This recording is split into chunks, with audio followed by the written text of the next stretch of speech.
안녕하십니까. 제31회 법무사 1차 상법 해설 강의를 맡던 정일혁 법무사입니다. 자, 이번 상법 문제는 수표에서 한 문제가 나왔고 해상에서 한 문제가 기출되어서 전반적으로 상행위와 주식회사, 보험에서 많이 기출이 되었습니다. 따라서 24문제, 25문제까지는 득점이 충분히 가능한 기출로 구성이 되었다고 볼 수 있습니다. 자, 바로 해설 강의를 시작하도록 하겠습니다. 자, 21번 주식의 양도 제한. 자, 주식의 양도 제한이 나왔다면 법률상 제한, 그 다음에 이사회 승인에 대한 제한, 자기 주식의 취득의 제한, 이 세 가지를 기억하셔야 되겠죠. 다음 가장 옳지 않은 것, 가장 옳지 않은 것을 먼저 또 체크하시고요. 다툼이 있는 경우는 대법원 판례에 따르고 전합의 판결의 경우 다수의견에 의하며 특별한 언급이 없다면 각 지문, 각 지문이라는 것은 21번부터 50번까지 지문은 자본금 총액 10억 이상 그리고 비상장 회사를 주식회사를 의미한다라고 하는 거 공통적인 사항입니다. 1번 상법 330조 1항 단서 주식의 양도를 제한하는 방법으로 이사회 승인을 유효하도록 정관에 정할 수 있는 취지이다. 자, 주식의 양도 제한은 이사회 승인을 받아라. 다만 따라서 정관의 규정으로 주식의 양도를 제한하는 경우에 정관의 규정으로 양도를 제한할 때 양도를 전면적으로 금지할 수 있도록 할 수 있다.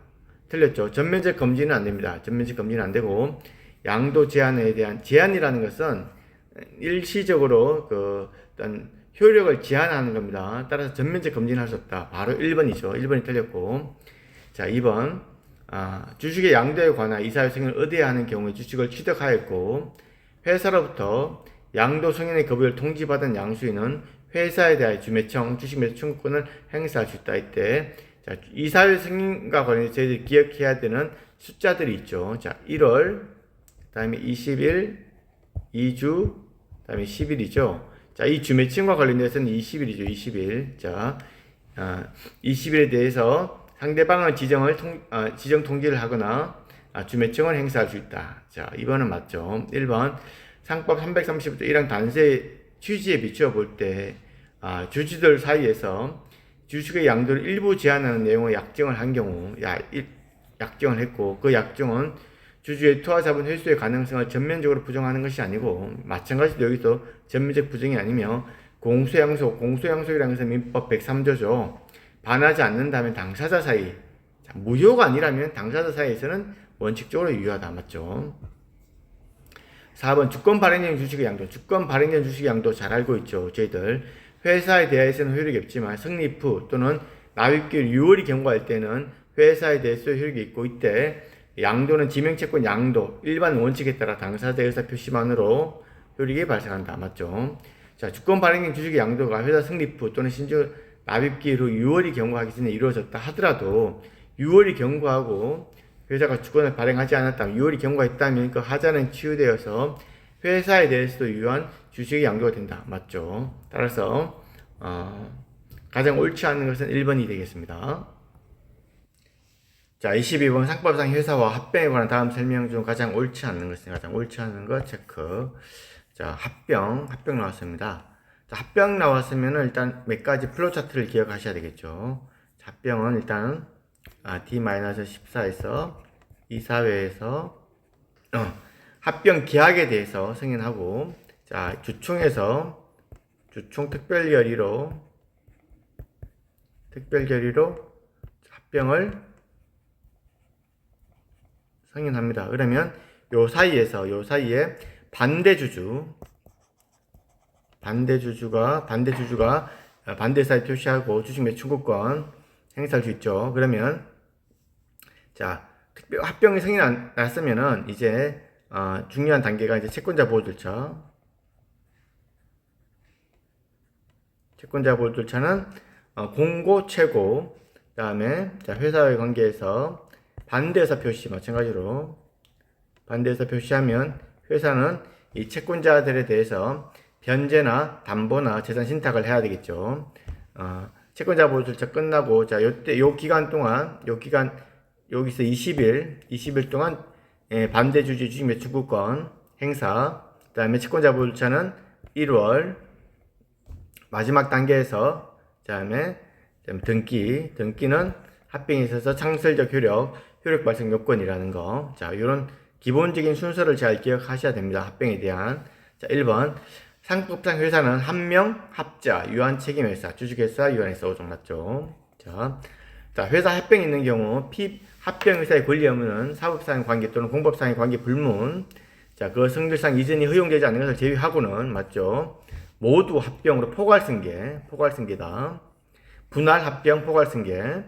합병을 하는 회사의 일방 또는 쌍방이 주식회사, 주, 유, 유책. 그렇다면 합병을 존속하는 회사는 합병을 설립된 회사도 마찬가지로 주, 유, 유책. 똑같이 해야 되는데 합병회사, 합자회사. 자, 이렇게 정할 수 있다. 틀렸습니다. 3번이 틀렸습니다. 4번. 자, 소멸회사 주주는 합병의 1주 미만의 단주만을 취득하게 하는 경우나 혹은 합병에 반대한 주주로서 주식 매춘권을 행사하는 경우에 특별한 경우를 제외하고 원칙적으로 합병 비율과 배정 방식에 따라 존속회사 또는 신설회사 주주권을 취득하여 존속 또는 신설의 주주가 된다. 맞죠? 자, 법원은 회사의 설립 목적이 불법일 때 불법이 나왔습니다. 설립 목적 불법이 나왔습니다. 그러면 해산 명령과 관련된 거죠. 해산 명령과 관련된 거다라는 거. 정당한 사유 없이 설립 후 1년 내 영업을 개시하지 않거나 1년 이상 영업을 휴지하는 때 상법이 규정하는 일정한 사유가 있는 데는 이사나 이해관계인이나 검사의 청구 또는 직권으로 해산을 명할 수 있다는 것도 기억하셔야 돼요. 해산 명령이 나오실 때 중요한 포인트는 또 마찬가지로 바로 해산 명령이 나올 때는 청산인 선임으로 가야 된다. 청산인 선임으로 가야 되지 이미 청산할 수 없다는 거. 반드시 해산 명령 나왔을 때는 법정 청산으로 가야 되지 이미 청산으로 갈 수 없다는 것도 기억하셔야 됩니다. 자, 23번. 상행위에 관한 다음 설명 중 가장 옳지 않은 것도 먼저 체크. 상행위 동그라미. 자, 당사자 상방에 대하여 모두 상행위가 되는 행위 채권뿐만 아니라 쌍방 나왔죠. 그럼 또 일방 나와야 되겠죠. 상행위로 해당되는 행위도 상법 64조 정한 5년의 소멸시효에 해당되는 상자 채권에 해당. 그리고 이는 기본적 상행위뿐만 아니라 보조 상행위도 다 포함한다. 그렇죠? 2번 상법 5조 47조에 따르면 회사는 상행위를 하지 않되 상인으로 보고 상인이 영업을 위하여 하는 행위는 상행위로 보며 상인의 행위는 영업을 위하여 하는 것으로 추정된다. 맞죠? 그러므로 회사가 한 행위는 영업을 한 것으로 추정되고 회사가 그 영업을 위하여 한 행위는 상행위로 본다. 그렇죠? 회사는 상인이다. 따라서 상행위를 하지 않더라도 상인으로 보기 때문에 회사가 한 행위는 그 영업을 한 행위로 추정이 되는 것입니다. 3번 상인은 자기 명의로 상행위를 하는 자를 의미한다. 이때 자기 명의라는 것은 권리 의무 규정의 주체, 그리고 실질에 대한 판단, 그리고 행정관청에 따른 인허가 명의, 그리고 국세청 신고한 실제 명의와 실제가 다를 때는 실제가 상인이 된다. 그래서 후자가 상인이 되는 것이다. 4번 한국토지공사가 택지개발 사업을 시행하기 위해서 토지 소유자로부터 사업 시행을 위하여 토지를 매수한, 누가 토지를 매수합니까? 한국토지공사가 토지를 매수하는 행위를 하는 거죠. 그렇다면 한국토지공사 상인으로 볼 수 있다 없다? 없다. 한국토지공사는 상인으로 볼 수 없다. 따라서 한국토지공사가 택지개발사업 지구 내에서 토지에 관하여 토지 소유자와 매매 행위를 체결한 행위는 상인으로 볼 수 없다.